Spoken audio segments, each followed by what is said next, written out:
ولا تحسبن الله غافلا عما يعمل الظالمون إنما يؤخرهم ليوم تشخص فيه الأبصار مهطعين مقنعي رؤوسهم لا يرتد إليهم طرفهم وأفئدتهم هواء وأنذر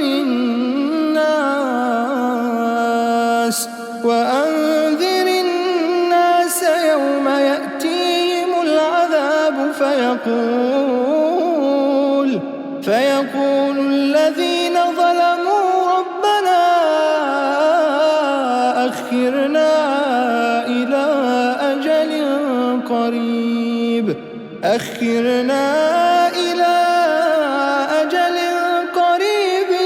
نجب دعوتك ونتبع الرسل أولم تكونوا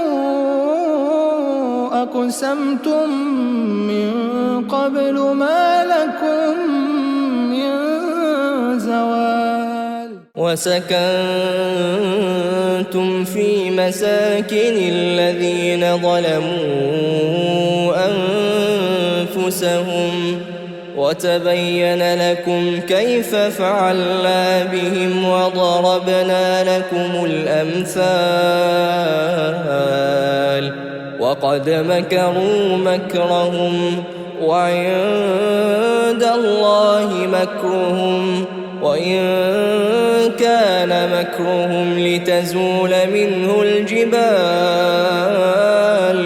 فلا تحسبن الله مخلف وعده رسله